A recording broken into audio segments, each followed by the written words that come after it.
और तुमने 10,000 वर्ष तक दसों ने मिलकर के भगवान रुद्र के द्वारा उपदिष्ट स्तोत्र का जप किया, मैं बहुत प्रसन्न हूं। वरदान मांगो। जो पुरुष सायंकाल के समय प्रतिदिन तुम्हारा स्मरण करेगा, मैं उस पर बहुत जल्दी प्रसन्न हो जाऊंगा। जो लोग प्रातः काल और सायंकाल रुद्र गीत का गायन करेंगे, मैं उनका अभीष्ट वरदान उनको प्रदान करूंगा। तुम्हारी कीर्ति संपूर्ण विश्व में फैल जाएगी। तुम्हारे एक बड़ा ही विख्यात पुत्र होगा, जो ब्रह्मा जी से किसी भी तरह कम नहीं होगा और अपनी संतानों से तीनों लोकों को पूर्ण कर देगा। राजकुमारों, कंडु ऋषि के तपोनाश के लिए इंद्र की भेजी हुई परमलोचा अप्सरा से एक कमल नयनी कन्या उत्पन्न हुई थी। अप्सरा उसे छोड़कर स्वर्गलोक को चली गई थी, तो वृक्ष के सानिध्य में उस कन्या का पालन पोषण समस्त वृक्षों ने किया। जब वो भूख से व्याकुल होकर रोने लगी, तो औषधियों के राजा चंद्रमा ने अमृत वर्षिणी तर्जनी अंगुली से उसका पोषण किया है। तुम्हारे पिता मेरे को प्राप्त हो गए हैं, भगवान ने बताया, क्योंकि ये तो यहां 10,000 वर्ष से तपस्या कर रहे हैं और प्राचीन बर्री जी नारद जी के उपदेश से भगवान को तुम्हें जो आज्ञा की थी संतान उत्पन्न करने की, अब तुम जाओ उस लड़की से ब्याह करो जो प्रमलोचा अप्सरा की कन्या, जिसे चंद्रमा ने अमृत पान करा के जीवित रखा और वृक्षों ने पालन पोषण किया। तुम सब एक स्वभाव के हो, एक धर्म का पालन करने में रुचि रहते हो, इसलिए तुम दसों उसी के साथ ब्याह करो। तुम्हारा कभी आपस में द्वेष नहीं होगा, झगड़ा नहीं होगा। मेरी कृपा से तुम्हारी बुद्धि शुद्ध रहेगी और तुम 10 लाख दिव्य वर्षों तक जवान और बलवान रहकर दिव्य भोगों को भोगोगे। यह है भगवान के भजन का प्रताप। इस लोक में भी सुख और परलोक में। इस लोक में कितने? 10 लाख दिव्य वर्ष तक जवान और बलवान रहकर दिव्य भोगों को भोगोगे और अंत में अविचल भक्ति के प्रभाव से लोक परलोक की वासना का नाश होकर तुम मेरे परम धाम को आओगे। ये भजन का अंत में भगवान के धाम में निरंतर वास और जीते जी 10 लाख दिव्य वर्ष तक जवान रहकर दिव्य भोगों को भोगना। जो लोग अपना जीवन मेरे को अर्पित कर देते हैं, जिनका सारा समय मेरी कथा वार्ता चिंतन नाम जप में जाता है, वो चाहे गृहस्थ हो चाहे विरक्त, उनको कोई भी बंधन बांध नहीं सकता, वो मेरे को प्राप्त होंगे। फिर ध्यान से सुन लो, जिन लोगों ने अपने जीवन को मेरे को अर्पित कर दिया है, जो नित्य प्रति मेरी कथा वार्ता में मेरे नाम जप में है, वो चाहे गृहस्थ हो चाहे विरक्त हो, उनको कोई बंधन नहीं बांध सकता, वो मेरे को प्राप्त होंगे। जो मेरे संतों से प्रेम करता है, उसे मेरी लीला कथा सुनने को मिलती ही है, और जो मेरी लीला कथा सुनता है उसे कभी शोक मोह नहीं होता, नया ज्ञान उत्पन्न हो, रोज नया भगवत प्राप्ति का उत्साह। भगवान के दर्शनों से प्रचेता गणों के हृदय का त्रिगुणात्मक मल नष्ट हो गया था। सतोगुण रजोगुण तमोगुण का प्रभाव खत्म, त्रिगुणातीत अवस्था। वो हाथ जोड़कर दसों श्री हरि से इस प्रकार बोले, नमो नमः क्लेश विनाशनाय निरूपितो दार गुणाभ्ययाय मनोवचो वेग पुरो जवाय सर्वाक्ष मार्गैर्गता ध्वने नमः शुद्धाय शांताय नमः स्वनिष्ठया मनस्य पार्थम विलसद्वयाय नमो जगत स्थानलयोदयेषु गृहीत माया गुण विग्रहाय नमो विशुद्ध सत्वाय हरये हरिमेधसे वासुदेवाय कृष्णाय प्रभवे सर्वसात्वतां नमः कमलनाभाय नमः कमलमालिने नमः कमलपादाय नमस्ते कमलेक्षण नमः कमलकिंजल्क पिशंगामलवाससे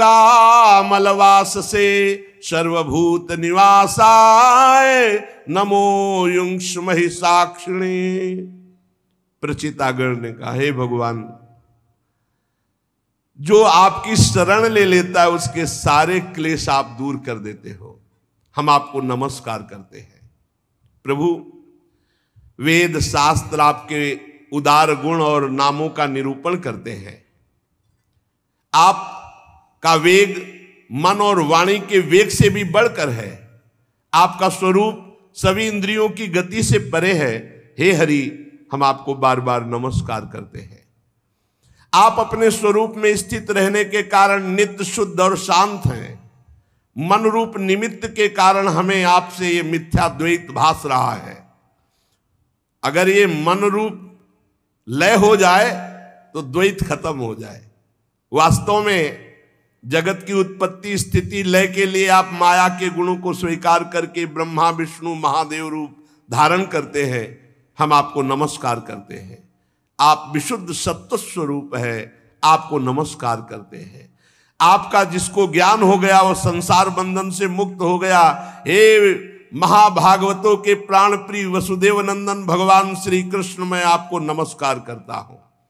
आपकी नाभि से ब्रह्मांड रूप कमल प्रकट हुआ।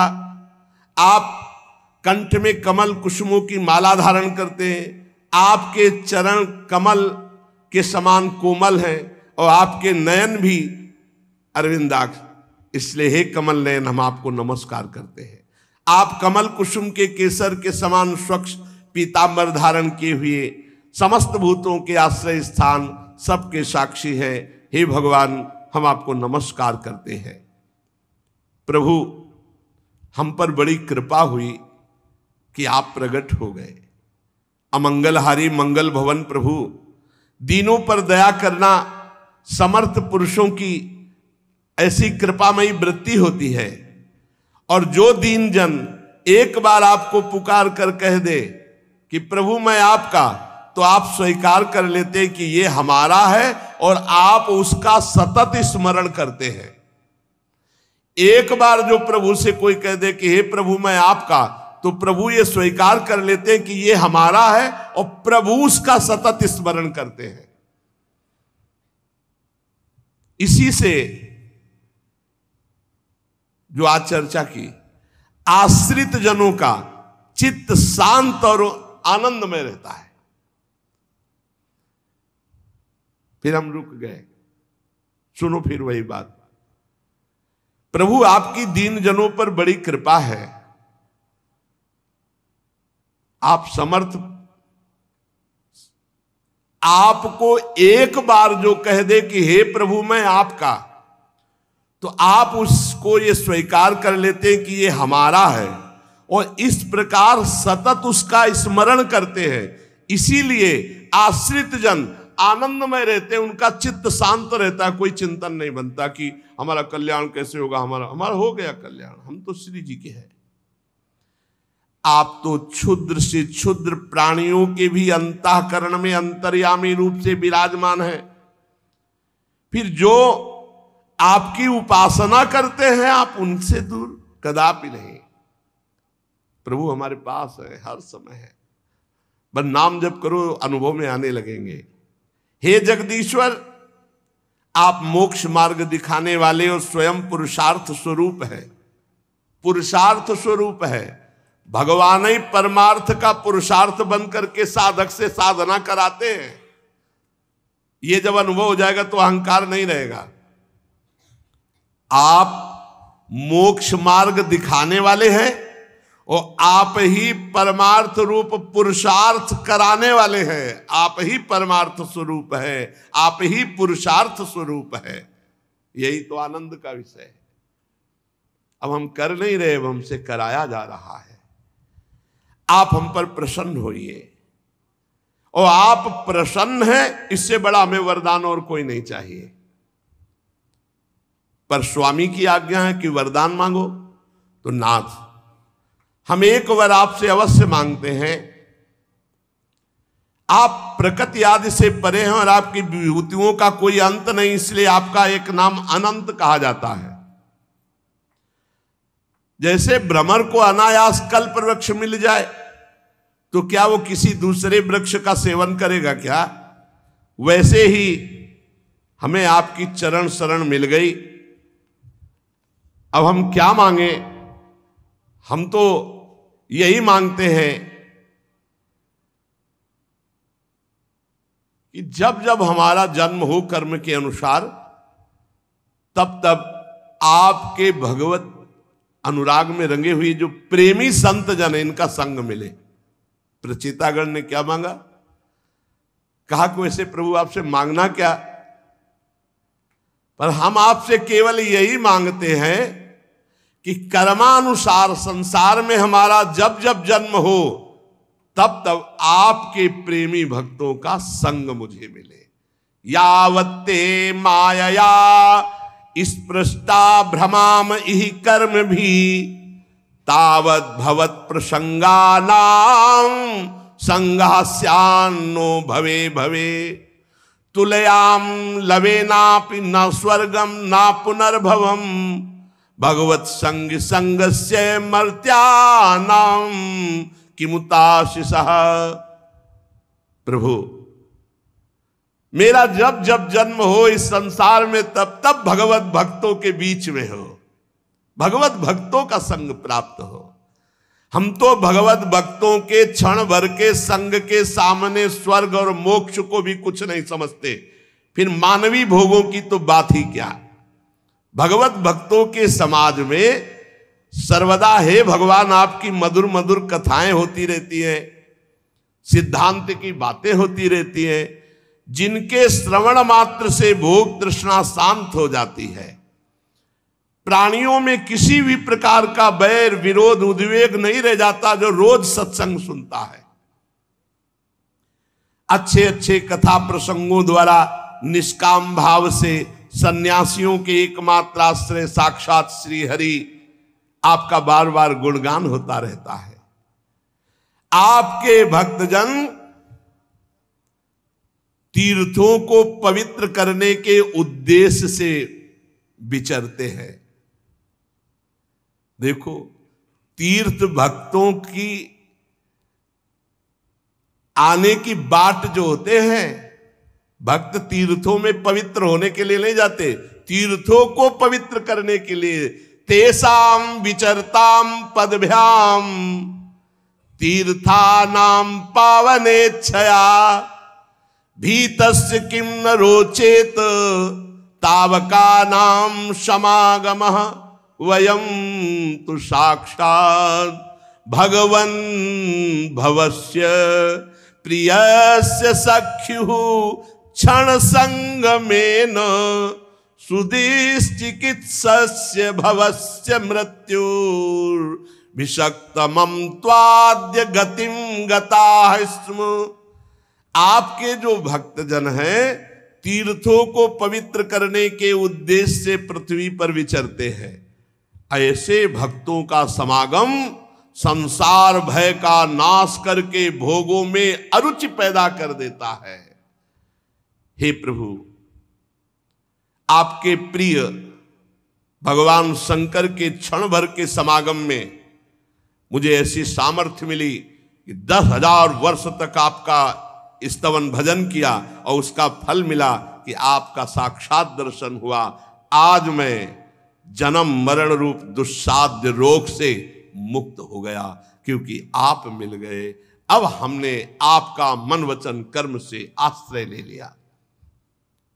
जीवन का परम लाभ ये निश्चय कर लो कि मुझे भगवत प्राप्ति करनी।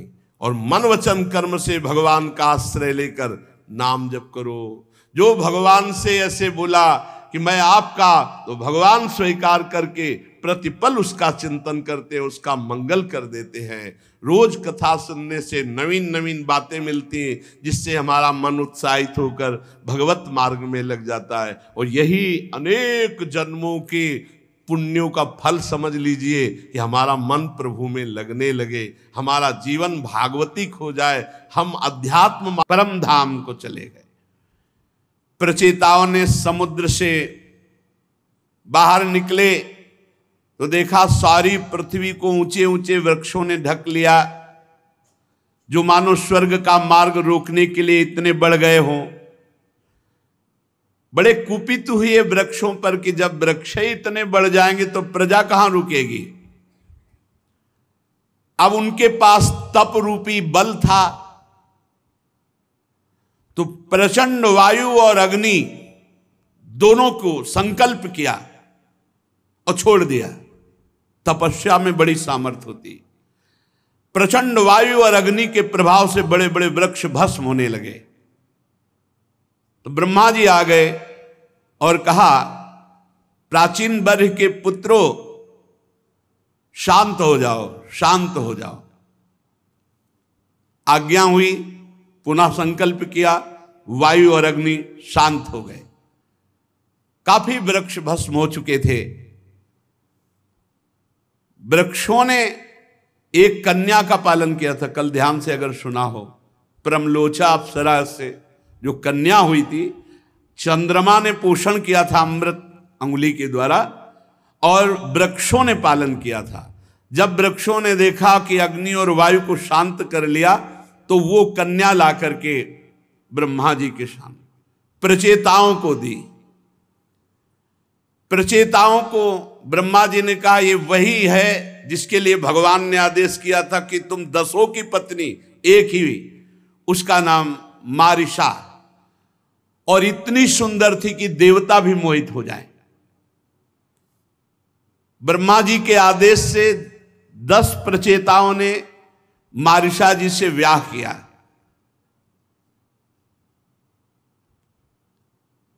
इन्हीं के गर्भ से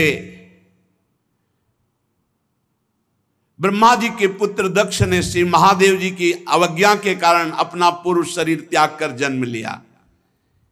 इन्हीं दक्ष ने चाक्षुष मनवंतर आने पर कालक्रम से पूर्व सर्ग नष्ट हो गया, भगवान की प्रेरणा से नवीन प्रजा उत्पन्न की।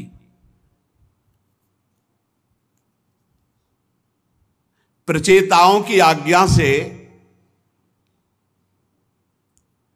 आपको ध्यान होगा, जब बकरे का सर लगाया गया था, यज्ञ पूरा होने के बाद दक्ष जी ने घृणा हुई उस शरीर को त्याग दिया। तो इन्हीं प्रचेता और मारिशा के गर्भ से पुनः उनका जन्म हुआ। ये बड़े तेजस्वी जन्म से और बड़े कुशल थे, इसीलिए इनका नाम दक्ष हुआ। प्रजापतियों के नायक के पद पर पुनः इनको अभिषिक्त किया गया। मरीचि आदि दूसरे प्रजापतियों को ये अपने अपने कार्यों में नियुक्त करने वाले हुए। ध्यान से सुनो, 10 लाख वर्ष तक जवान रहकर विषयों को सेवन, ऐसा भगवान, तो 10 लाख वर्ष ऐसे व्यतीत हो गए कि पता ही नहीं चला प्रचेताओं को।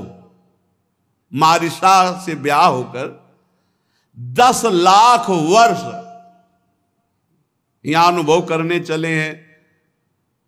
कुछ तो बाल्यावस्था में ही समय नष्ट हो गया, और पीछे के कुछ वृद्धावस्था के बीच में जो बचा उसमें काफी समय नींद में चला गया, प्रमाद में चला गया। अनुभव भोगों का क्या कर पाओगे, कितना कर पाओगे, विवेक। 10 लाख वर्ष प्रचेताओं के जब भोग में व्यतीत हुए, तब उनको ध्यान आया कि कितना समय व्यतीत हुआ। बोले 10 लाख वर्ष। तुरंत पहले का भजन था ना, मारिशा को, पुत्रों को, सब सुख सामग्री को त्यागा और घर से निकल पड़े। पश्चिम दिशा में समुद्र के तट पर जहां जाजली मुनि ने सिद्धि प्राप्त की थी, वहां पहुंचकर साधना प्रारंभ की। पूर्व अभ्यास, इसीलिए पूर्व में भजन तो अंत में भी भजन।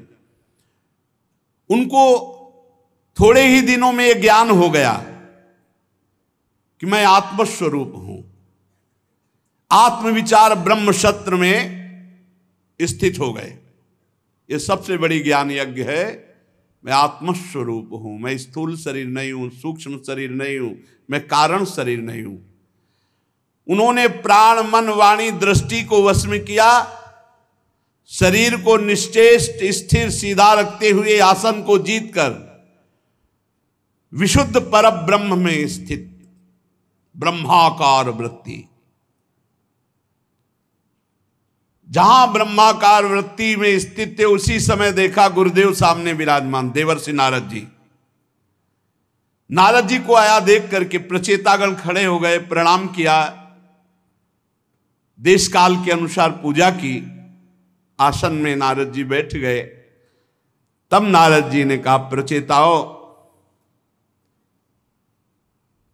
इस लोक में तुम धन्य हो। ये भगवान का साक्षात्कार और ब्रह्मबोध दोनों है प्रचेताओं को। नारद जी ने कहा, तज्जन्मतानि कर्माणि तदायुस्तन्मनो वचः नृणाम ये नेह विश्वात्मा सेव्यते हरिरीश्वरः। इस मृत्यु लोक में तुम धन्य हो, क्योंकि उसी का जीवन धन्य है जिसका जन्म, जिसका कर्म, जिसका आयु, जिसका मन भगवान श्री हरि में लग गया है। मनुष्य लोक में तुम धन्य हो, क्योंकि मनुष्य लोक में वही जन्म धन्य, वही कर्म धन्य, वही आयु धन्य, वही मन धन्य, वही वाणी धन्य, जो भगवान के सेवन में, भगवान के भजन में वो समय धन्य, वो वाणी धन्य, वो जीवन धन्य, वो जन्म धन्य। किम जन्मभिस्त्रिभिर्वेह शौक्ल सावित्रयाज्ञिकैः कर्मभिर्वात्रैः प्रोक्तैः पुंसोऽपि विबुधायुषा श्रुतेन तपसा वा किं वचोभिश्चित्तवृत्तिभिः बुद्ध्या वा किं निपुणया बलेनेन्द्रियराधसा किं वा योगेन सांख्येन न्यास स्वाध्याययोरपि किं वा श्रेयो हिरण्यश्च न यत्रात्म प्रदो हरिः। जिनके द्वारा अपने स्वरूप का साक्षात्कार होता है, यदि उन श्री हरि का भजन न किया गया, इस जन्म में श्री हरि को ना प्राप्त किया गया, तो माता पिता की पवित्रता से क्या, यज्ञोपवीत संस्कार, यज्ञ दीक्षा, इन श्रेष्ठ जन्मों से क्या, वेदोक्त कर्मों से क्या, देवताओं के समान दीर्घ आयु से क्या, संपूर्ण शास्त्र के ज्ञान से क्या, तपस्या से क्या, वाणी की चतुराई से क्या, स्मरण शक्ति से क्या, तीव्र बुद्धि से क्या, बल से क्या, इंद्रियों की पटुता से, योग से, आत्मा अनात्मा के विवेक से, संन्यास से, वेदाध्ययन से, व्रत से, वैराग्य से क्या। यदि श्री हरि को प्राप्त नहीं किया गया तो सब व्यर्थ हो गया। वास्तव में समस्त कल्याणों की अवधि है भगवान का दर्शन और आत्मबोध। भगवान का दर्शन और आत्मबोध, ये दोनों बातें प्रचेताओं को प्राप्त हो गई है। इसलिए कहा तुम धन्य हो। जिस प्रकार वृक्ष की जड़ में सींचने से उसके तना, शाखा, उपशाखा सभी का पोषण हो जाता है, यथा तरोर्मूल निसेचनेन तृप्यन्ति तत्स्कंद भुजोपशाखा प्राणोपहाराच यथेन्द्रियाणाम तथैव सर्वार्हणमच्यु तेज्या। जैसे किसी वृक्ष की जड़ में जल चढ़ा दो तो पूरे डाल में, पत्ते में, पुष्प में, सब में पहुंच गया। जैसे किसी को भोजन पवा दो प्राणों में तो समस्त इंद्रियों में, शरीर में, सब में पुष्टता पहुंच गई। ऐसे भगवान श्री हरि की पूजा करने से पूरे विश्व की पूजा हो जाती है। जब दुर्वासा जी दुर्योधन की प्रेरणा से महाराज युधिष्ठिर जब वनवास में तब गए तो उनकी अव्यवस्था थी कि इतने ऋषियों को एक साथ कैसे पवाएं, और बटलोई भी द्रौपदी जी ने पाके धो के रख। भगवान ने एक शीत जब निकाला पाया तो पूरा विश्व तृप्त हो गया। कह रहे श्री हरि की पूजा मात्र से संपूर्ण विश्व की पूजा हो जाती है। जैसे किसी वृक्ष के मूल में, जड़ में पानी लगाओ तो पूरा डाल पत्ता सब में हो जाती है। ये सारा चराचर जगत भगवान श्री हरि में प्रकट हुआ है, श्री हरि में वास कर रहा है और श्री हरि में ही लय कर जाएगा। ये विश्व रूप भगवान ही हैं, बस यही जानना है। जैसे सूर्य की प्रभा सूर्य से भिन्न नहीं है, ऐसे ये जगत भगवान से भिन्न नहीं है, भगवान ही बने। हमारी जब तक मलिन बुद्धि तब तक ये प्रश्न बना रहेगा कि ये जगत भगवान कैसे हो सकता है, कोई दुष्ट स्वभाव वाला है, कोई ऐसा कोई ऐसा। ये सब बाहरी मायाकृत दर्शन है। बादल, अंधकार और प्रकाश ये आकाश से प्रकट होते हैं, आकाश में रहते हैं और आकाश में ही लीन हो जाते हैं, पर तीनों से आकाश परे है। इसी प्रकार सतोगुण, रजोगुण, तमोगुण ये भगवान से प्रकट होते हैं और भगवान में ही लीन हो जाते हैं। इनका प्रवाह भगवान से ही चलता है, पर भगवान इन सबसे परे हैं, जैसे आकाश। अतः ब्रह्मादि समस्त लोकपालों के ईश्वर भगवान श्री हरि अपनी आत्मा है। ऐसा जो मानता है वो गुणों के प्रवाह से मुक्त होकर जीवन मुक्त महापुरुष हो जाता है। देखो सेवक जी अनुभव कर रहे हैं, बड़े रसिक महापुरुष हैं। कौन है आत्मा? बोले आत्मा हरिवंश प्रगट परमानंद। परमानंद स्वरूप हरिवंश ही हमारी आत्मा है। यहां कह रहे हैं श्री देवर्षि नारद जी, सर्वलोकपालों के अधीश्वर श्री हरि को अपनी आत्मा के रूप में जो अनुभव करता है वो जीवन मुक्त महापुरुष हो जाता है। वो गुण प्रवाह संसार का मानो संहार कर डाला, उसके लिए संसार है ही नहीं। भक्तवत्सल भगवान जीवों पर दया करने से बहुत प्रसन्न होते हैं। तीन बातें महाप्रभु चैतन्य देव जी ने सनातन जी को उपदेश करी। जीवे दया, नामे रुचि, वैष्णव सेवा। अगर नाम जब चल रहा है, सबके प्रति दया का भाव है और साधु महात्मा वैष्णवों की सेवा का भाव, बोले इससे बढ़कर कोई उपदेश नहीं। नामे रुचि, जीवे दया, वैष्णव सेवा, इससे बढ़कर कोई।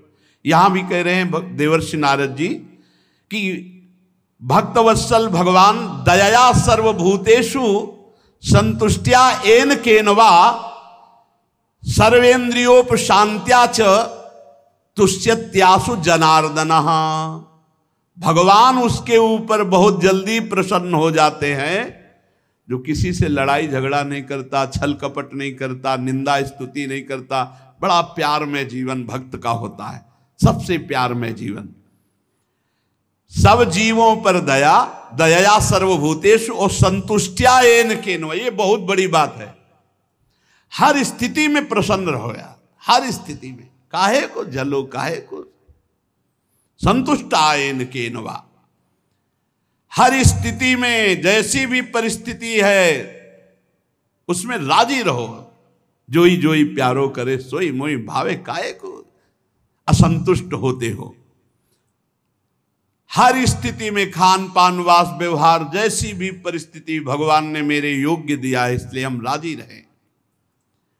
और सर्वेंद्रियोपशांत्याच, अपनी इंद्रियों को विषयों से निवृत्त करके शांत कर लिया तो भगवान जनार्दन इसी से प्रसन्न हो जाते। नाम जब चल रहा है, दूसरों पर दया का भाव है, किसी से कोई राग द्वेष नहीं, और इंद्रियों को विषयों से निवृत्त करके शांत कर लिया, वो भगवत प्राप्त महापुरुष। ये तीन ऐसणाएं हैं जो जीव को खाई की तरह गिरा लेती, भगवत प्राप्ति नहीं होने देती। पुत्र ऐषणा, वित्त ऐषणा और लोक ऐषणा।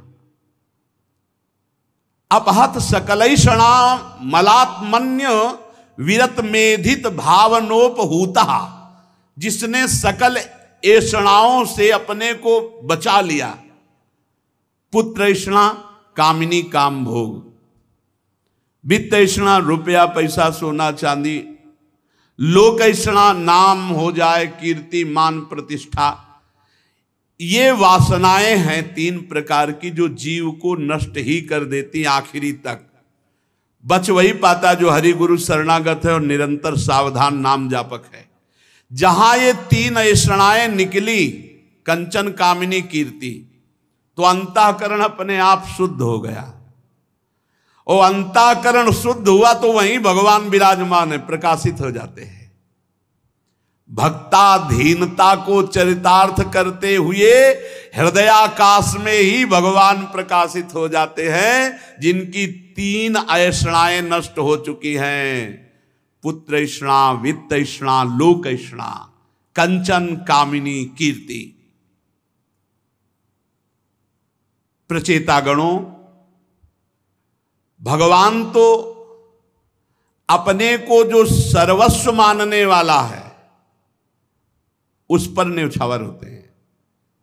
जो भगवान को सर्वस्व मानता है उसी पर भगवान अपना प्रेम न्यौछावर कर देते हैं।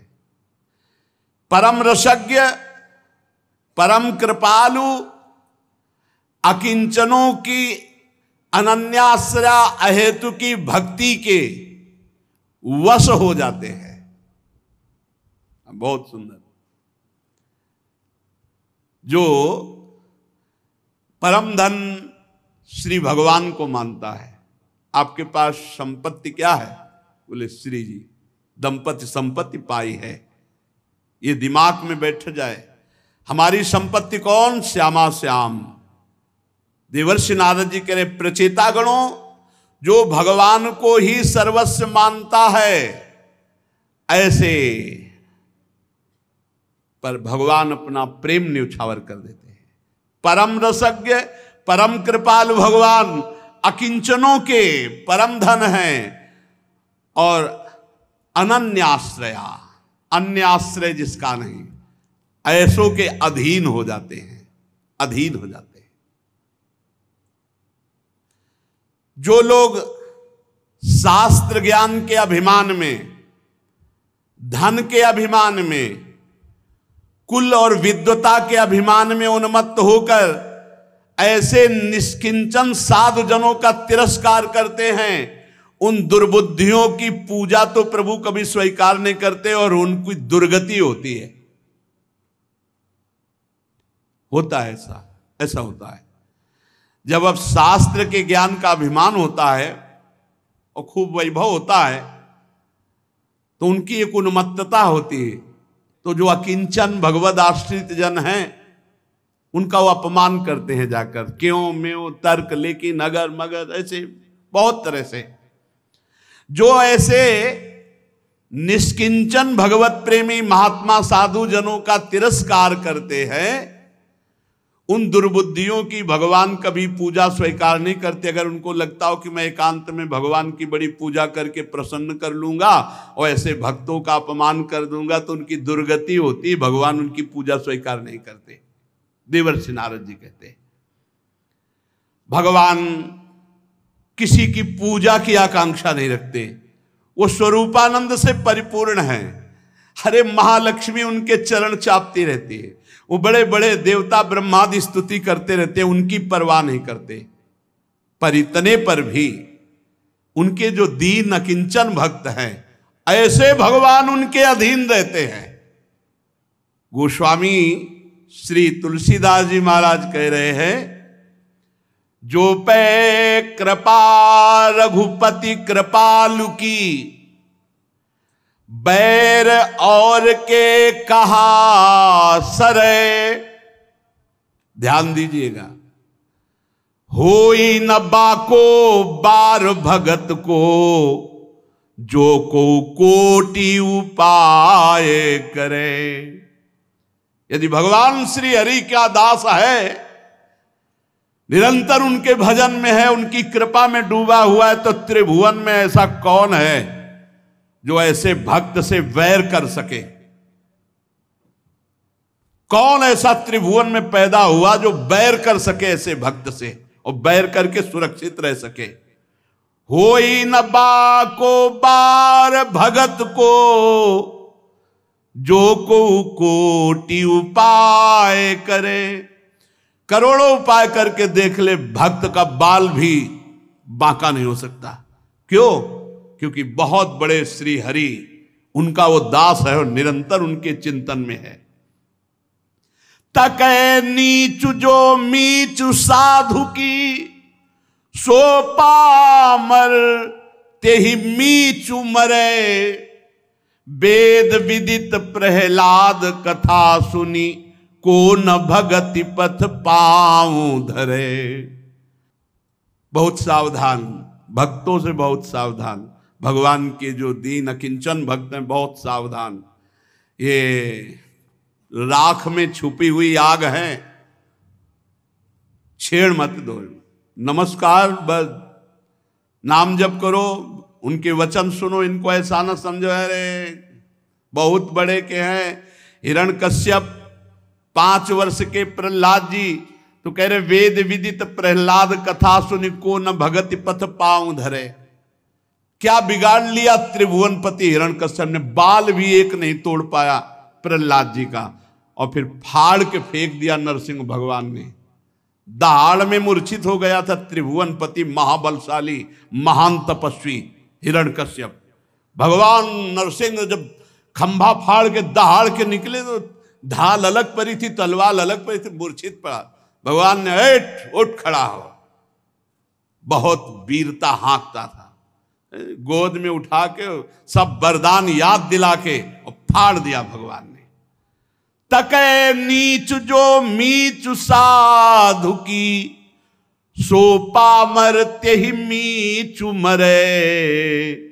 जो पे कृपा रघुपति कृपालु की, बैर और के कहा सरे।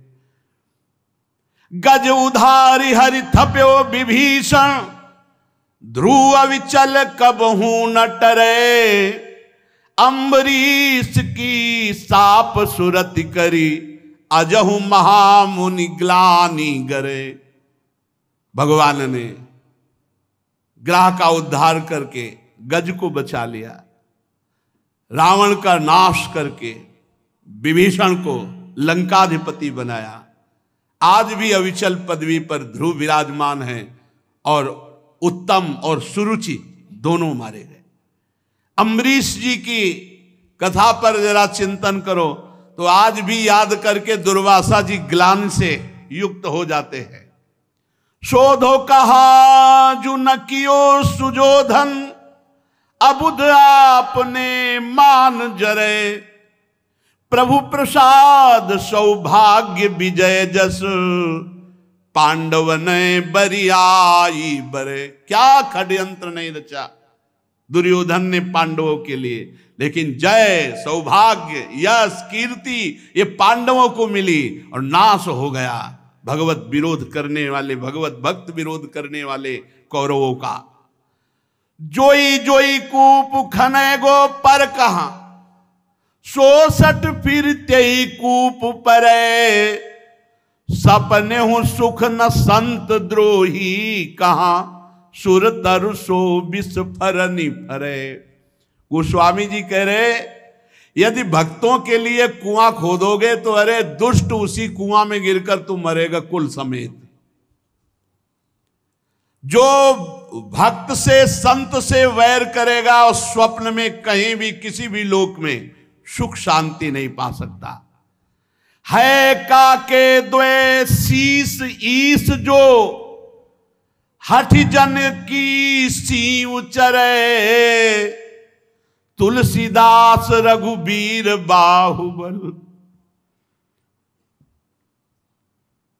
सदा अभय काहू न डरे।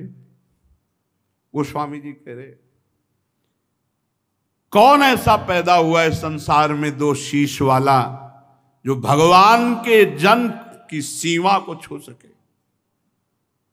मारना और पीटना ये तो भगवान का अगर विधान है, कोई अहंकार नष्ट कराना है वो बात अलग है, भगवान का कोई विधान नहीं। कह रहे कौन ऐसा दो सिर वाला पैदा हो गया जो भक्त की सीमा को छू सके।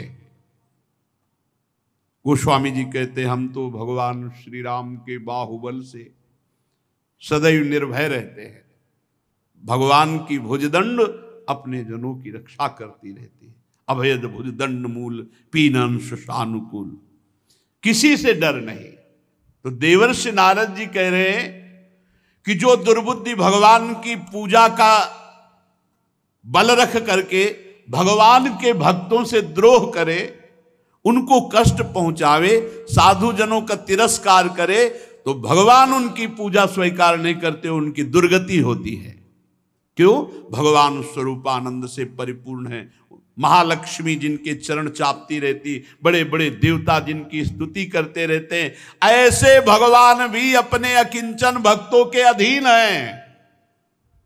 ऐसे करुणा सागर श्री हरि के भक्तों का संग, उनकी आराधना, नाम जप, भगवान का आश्रय, यही माया प्रपंच से मुक्त करता है। श्री मैत्रेय जी कहते हैं विदुर जी, भगवान नारद ने प्रचेताओं को भगवान के भक्तों की महिमा और भगवान की आराधना और आत्मबोध इसका उपदेश देकर ब्रह्मलोक को चले गए।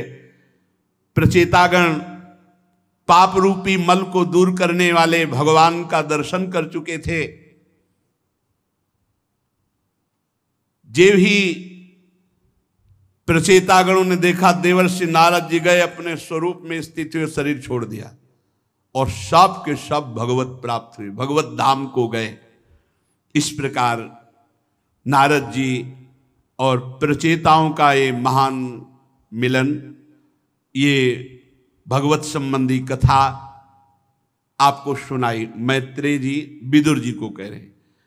श्री सुखदेव जी ने कहा यहां तक स्वयंभू मनु के पुत्र उत्तानपाद के वंश का वर्णन हुआ।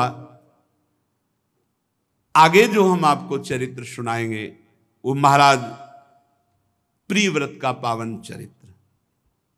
आज यही विश्राम करते। श्री राधा वल्लभ लाल की।